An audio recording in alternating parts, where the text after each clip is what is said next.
the Workforce Connections podcast, where we discuss workforce development in Southern Nevada. Here's your host. Hi, and welcome to another episode of the WC podcast. Today, we have another special guest. Please help me welcome Victor Fuchs, President and CEO of Helix Electric, and my fellow trustee of the Vegas Chamber. Victor, welcome to the podcast. Thank you. Glad to be here. Yeah, we're happy you're here. And one of the things that I'm excited about is for people to hear a little bit more about your immigrant story. Because like me, we all bring a tapestry of our past or where our parents and we come from.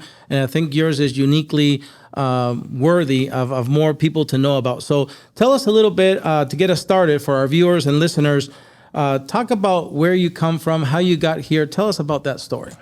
So I was born in former Soviet Union in Ukraine, Odessa, Ukraine. And my parents immigrated to United States in 1978. 1978, April, we landed in San Diego. And the reason my parents left, because number one, it was really bad antisemitism. We're Jewish. And my parents didn't see a future for me growing up there. And that was the key factor. We came here, plus, freedom of religion and everything else really was a motivator as well, and no anti-Semitism. So that's when we came to United States and started basically a new life, because when my parents came here, they had $2,000 in their pocket. And that was it. And both of my parents were professionals in Soviet Union, but based on those years, it was hardly enough to make the ends meet. My parents couldn't afford the car, so obviously they came here and just started from the beginning. And what was your childhood like, Victor, once you got here as a child? What was it like growing up in a strange country? It was challenging, but I was very committed to get acclimated and get liked. So I worked very hard. I came here, didn't speak very much English, very little. I was assigned, went to junior high school, assigned a special tutor that was spending time with me. We also, obviously, because we came in San Diego, we couldn't afford it anywhere, so ended up living in a rough neighborhood, rough high school. So that was a challenge by itself. It was also in the middle of Cold War, as you remember, and every kid in school thought that my father came to build up communism here. So I got that, but considering the fact I didn't speak English very well, I was even more hearing stuff about me without understanding what it was. Yeah. So, where did you graduate high school? I graduated high school in San Diego. Okay. And that's where we were. I went to junior high, and then during junior high, ended up getting a paper route, and that's how I learned English. And I was basically around, nobody spoke Russian, so had no choice. Yeah. So by the time I got to middle of 10th grade in high school, I spoke English pretty well. That's awesome. And then after graduation, how soon after graduation did you make it to Las Vegas? Well, so I graduated from high school and went to UCSD for 5 years. And then I also went temporarily to UCSF school, and that's when I decided the career I didn't want to be is I graduated from UCSD as a pre-med and went to dental school and realized that was not the path I wanted to be in my life, and joined my uncle's company, who started in 85. That was 87. I joined his company in 87 in October, and basically built it, a division of the company they didn't have, and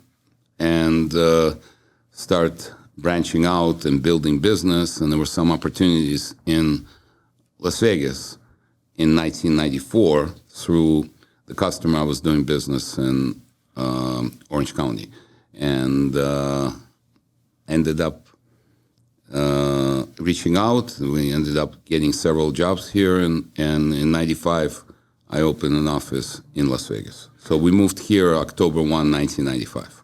When did you become the president and CEO of Helix Electric? Many years after that? So I was executive VP when I moved here to open an office. Okay. And in 2001, I bought the company from my uncle, and we formed a standalone company of Helix Electric of Nevada, which currently is Helix Electric LLC. Mm-hmm. And so at that point, I became a president. As far as CEO, there was just recent announcement end of last year. Oh, end of last year. Yeah. So my uncle is a partner in our business. I'm a managing partner, and he stepped back. He was a CEO of our company, and he stepped back end of this year, and I became a CEO. One of the things that I find very interesting about the culture of your company is we've heard you say, this is a philosophy within Helix. If we take care of our people, we will be successful. Now, that sounds simple to say, but tell us, how does that become action and how you live it in your company? So we actually live that, and it's very interesting you should ask, because 5 years ago, we opened a company or division in Salt Lake City. And most companies, we're a non-union contractor.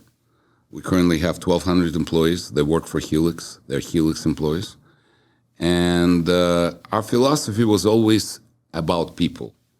I mean, profits is important because you have to be profitable to be in business and all those things. But we feel because we are service-oriented company, we're only as good as our people.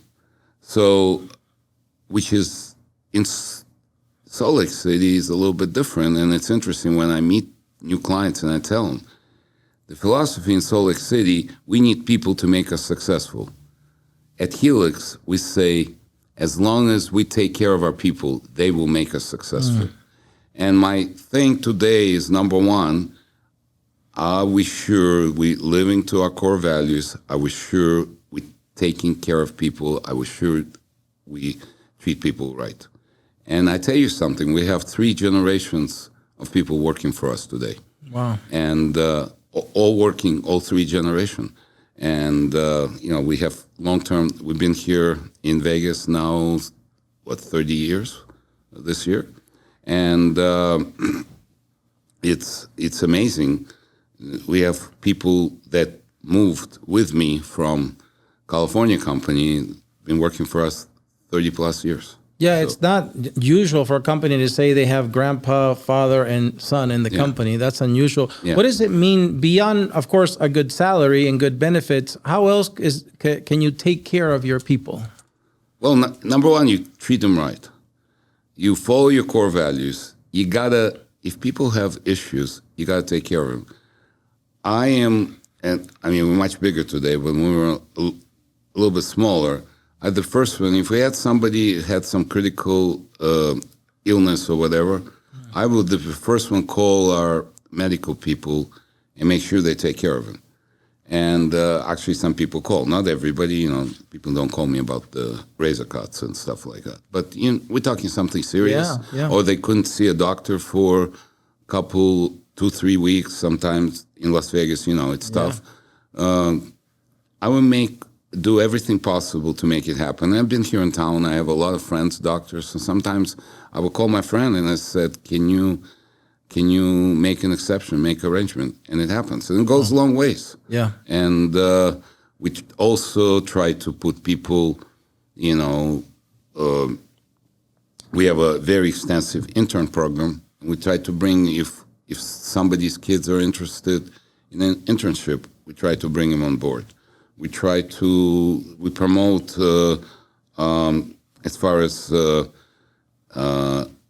electrical training as a big deal, and we bring kids straight out of high school. So if somebody in the family has a kid and he is not planning to go to college, he wants a career, we're going to see. As long as he has the right attitude, we're going to see how we can place him. That's good. Our organization. Yeah, there's a lot of ways then to take care of people, as you say. That leads me to the next question, because a lot of people, when they think, and you said you're a non-union shop, a lot of people hear the word apprenticeships and they think union immediately, but the earn and learn model is something that can be applied also in your companies. I'm hearing you can bring somebody who does no experience in the electrical field, but yet you teach them while they're also earning a pay. And so have apprenticeships been an effective tool for you to build a workforce? Absolutely. First of all, our core value is believing in training and bringing our people in the way we see to bring them in. Last year, we spent almost $900,000 in training. This is straight out of our pocket, training people in different skills. We have Helix University that is basically from not knowing anything about the electrical field all the way to project management and estimating, what have you, start or managing people. So this union and non-union differentiation, it to me is a nonsense, because we have 1,200 people, and if the people thought there's a better on the other side, they would probably make that choice. Obviously, they work for us because we take care of them. We provide excellent benefits. They do not have a day without pay unless they want one. And our benefits basically best ever in the industry, between all the health benefits plus PTO. We just implemented 4 weeks PTO for our employees. It's a big deal. People appreciate it because we also want people to have personal time with their families. We want them to be able to leave sometime in the middle of the day and have watch their kids play soccer or whatever after school or whatever they have to do.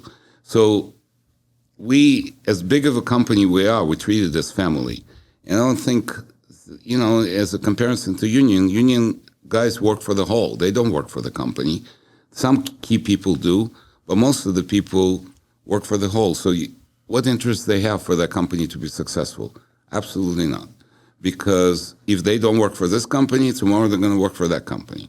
Because recruiting, it comes straight from the pool. We also have a part of ABC, Associated Building Contractors, which is a large non-union organization, and they're a major apprenticeship school there. It's a 4-year certified apprenticeship school. So it's no different than union organization whatsoever. As far as I'm concerned, it's way better because it gives people options. And I like how you gave another few examples of what it means, the Helix philosophy, take care of our people, because you just said that if they need time off during the day, they let them go. And, you have all these other ways besides just the salary, the benefits, to take care of people with action. So thanks for sharing that. I think that brings me to, again, another thing that's a lot of the community knows about you. As I said, we serve together on the Vegas Chamber. You're really involved in the community. A lot of that is through philanthropic efforts. Today, before cameras turned on, we were talking about golf. But, some of your efforts include an annual charity golf tournament that's selected by your employees, and it raised over $100,000 last year. And so some of your partnerships, the organizations you help are the Down Syndrome Organization of Southern Nevada, the 22 Warriors, Those Left Behind, Animal Foundation, Opportunity Village, Make-A-Wish Foundation, KLUC Toy Drive, and Hope for Prisoners, which, as you know, is a big partner of ours in the workforce. And so tell us why those partnerships are important to you. You've mentioned that your company takes $900,000 out of its operations to do training. You don't have to. But also this is something you don't have to do. Why do you believe this is important? Well, number one, it's not just over 100,000. We just did a spring tournament, and that by itself is going to be close to that number. Wow. Now, we do three tournaments a year, and as soon as our Salt Lake City office is going to be established, there's going to be a fourth one. Last year, in the fall, so our 2 tournaments are twice a year with the charities you just mentioned, and we give substantial checks. Some of the charities been with us when they first founded, and the guy, it's for prison, not prison. Hope for Prisoners? No. It's the one with when they provide support animals for Animal Foundation. Support animals for PTS. So the guy that founded, we were his first sponsor, and that was 10 years ago in our first tournament when we did it. And then since then, we obviously expanded to 5. But our tournaments are sold out. On Saturday, it was our spring tournament, and there were 12 people. There were 12 more people that were signed up, and people feel so good. We ask people to open up their hearts and raise money, and they do it with no questions asked. So it says a lot about the message we're trying to portray. You're asking why is it important? I feel that always been brought up, you gotta, besides taking care of the people, you gotta take care of the community. You gotta take care of people around you and people in need. And we feel that the charities we select is the ones that truly need to help things. I mean,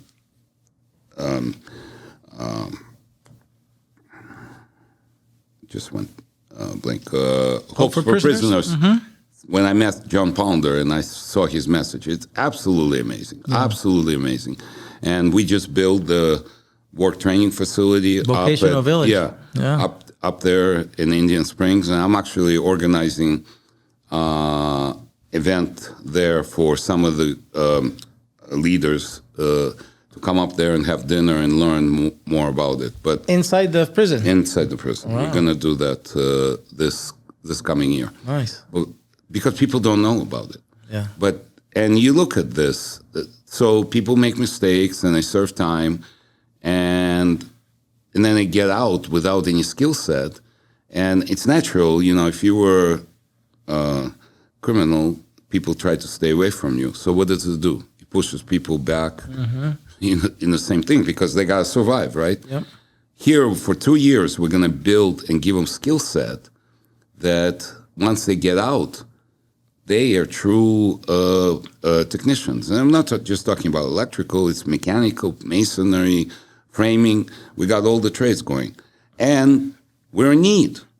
I mean, Las Vegas is a need for those workers. So what better way of putting it together? And and I feel good about it. I think it's the right thing to do. And is it safe to assume you'll hire them? Oh, yeah. That's the bottom line. Yeah, we're going to screen all of them. And hopefully we hire all of them. If not, we're going to bring them to the community. Yep. But at least they got a skill set versus just walking out of there and trying to end up on the street. Yeah, a few weeks ago, we had another one of employer like you who believes Chad Hershey from... Oh, amazing. Yeah. He's a good friend of mine. Yeah. So same thing as you said. It really is meaningful that an employer says, not only will I provide you the opportunity to gain skills, but when you leave, you have a job. That's right. There's nothing better than that. Absolutely. Yeah, they can provide for and their those family. people have families, but, we all know when it gets tough and you got to support the family, then and you don't have a choice, then you make poor choices too, and it's unfortunate. And then, we truly believe in supporting animals, and that's very important. We have, in my family, we have a lot of animals, just between us, my daughter, and my son, who lives up in Utah. We have 7 dogs. Wow. And some are large dogs. Wow. So we truly believe in that and supporting that. And my daughter she had 1 dog and she adopted another German Shepherd less than a year ago. And she just felt that it was the right thing to do. Very nice. And you heard about Cat Story, right? No. So about 2 months ago, it was all over the news. 2 months ago, I was in Salt Lake City and I got a call from my daughter all crying because there's a cat on 95 underpass on top and it's been there for 2 weeks. And fire department, nobody would just take it down.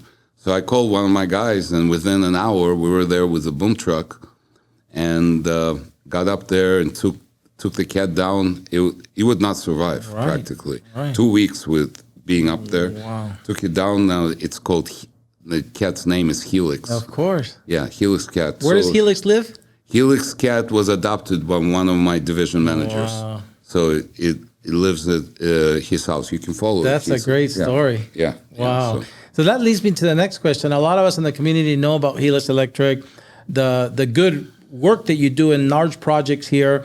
but also now the charitable work and your impact not only in your employees' lives but the life of the community. But tell us more about your personal life. You started to already. Tell us about some of the hobbies, interests that you and your family really embrace and enjoy when you're not running Helix Electric, when you're not doing community events. How do you and your family enjoy that time? Well, when our kids were little,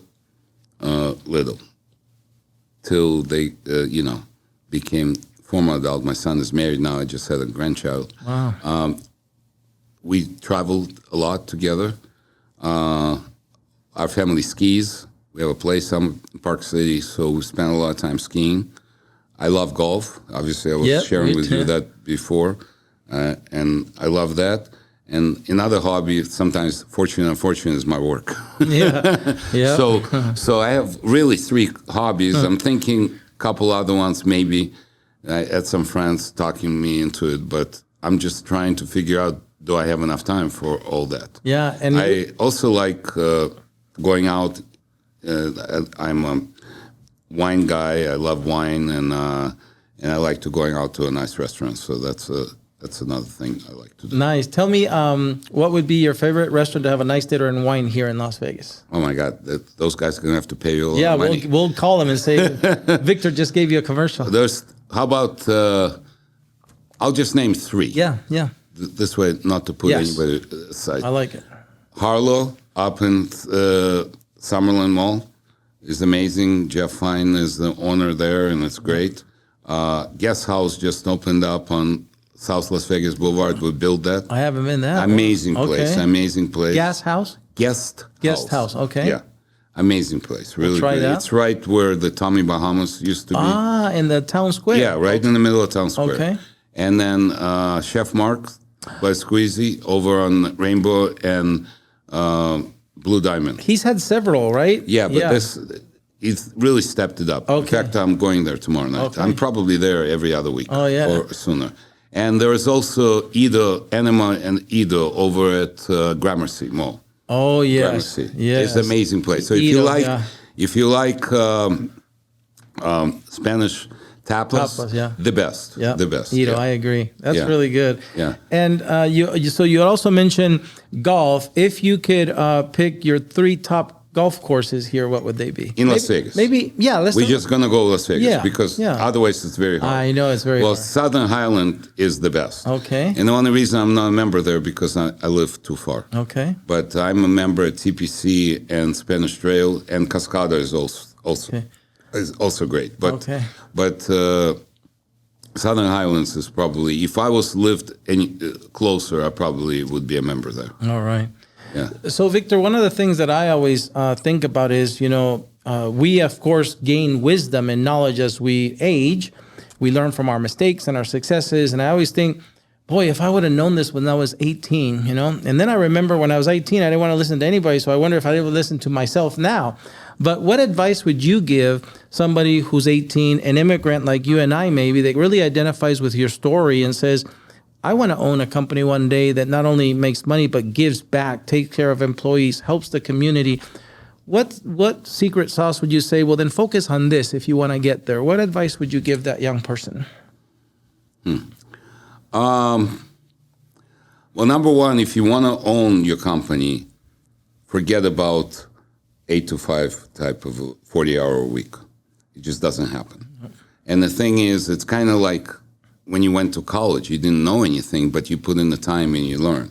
So maybe 40 hours a week, you're just going to work because you have to do your job. But then you got to spend another 20 hours learning all the other skills if you want your company to survive. You got to give your time to people. You definitely, if you become successful, you got to share that with community. I mean, to me, philanthropic thing is very, very much a big deal. And you got to get involved. You got to get involved in community. You got to put in the time. And again, so if you want to own the company, they talk today, this big talk about life, balance and all that stuff. I don't know. I don't have that magic formula. I made it up by putting the time. And you know what?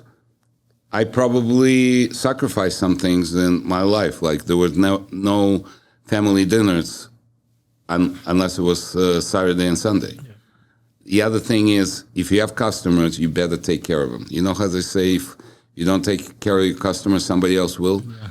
You better take care of the customers, and if you want to be in business, you better have a sense of urgency, because otherwise somebody else will step in your shoes all the time. You know, there's this book, Only Paranoid Survive.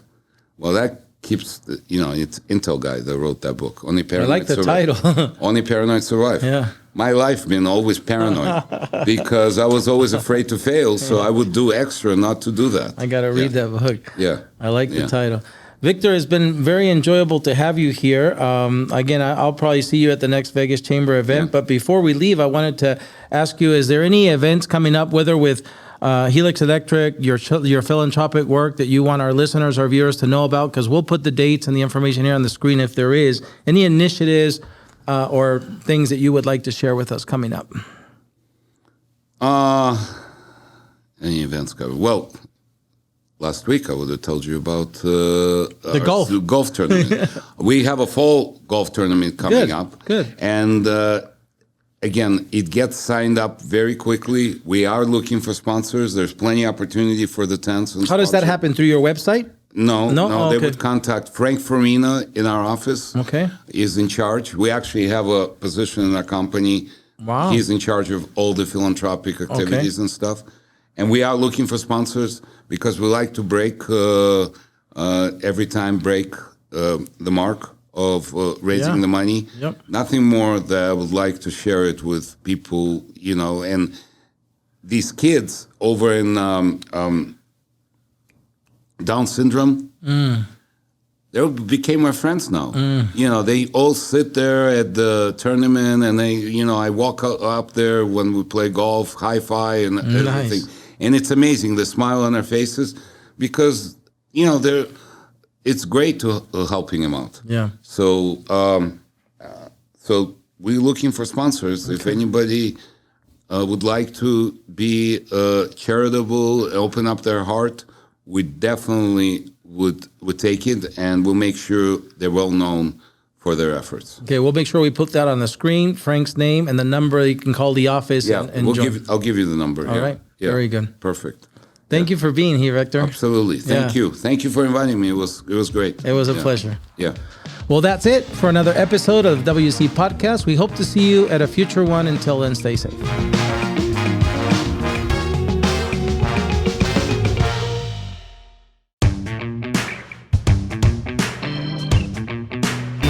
So, Victor, thank you for staying over to do our bone egg segment, Call Against the Wall. Are you ready? Yes. The first portion is going to be called Your Favorites. I'm going to give you a category, and you're going to give me your favorite thing in that category. Let's start with something easy. What's your favorite food?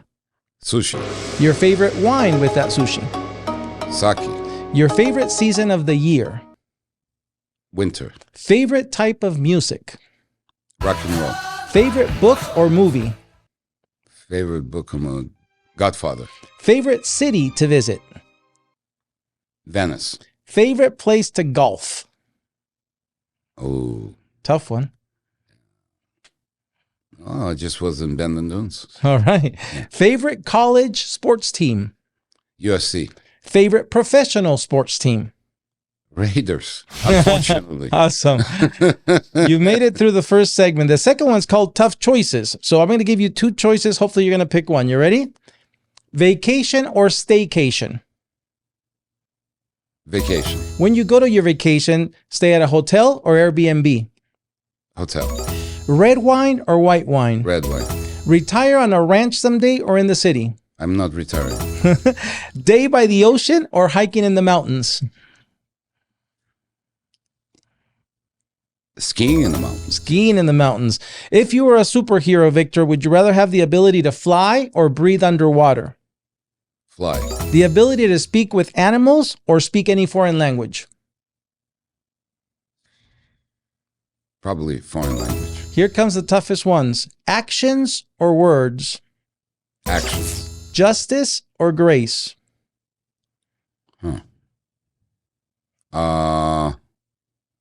Grace. You made it through the second segment. The last one is called Finish the Sentence. So I'm going to give you 95% of the sentence. You're going to finish it for me. You ready? If Victor could visit any place in the world, it would be...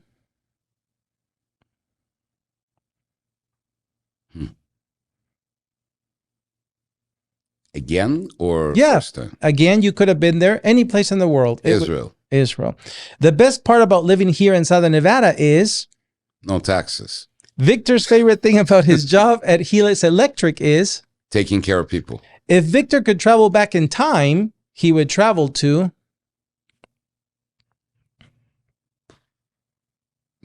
Interesting. Trout. could be your childhood, could be college, could be anywhere. Got it. College. College days. You must have had fun. Yes. And 3 words that describe Victor are Caring. Determined. And goal driven. I couldn't agree more. Victor, doing the WC podcast here with us today was Amazing. awesome. Well, thank you for staying on.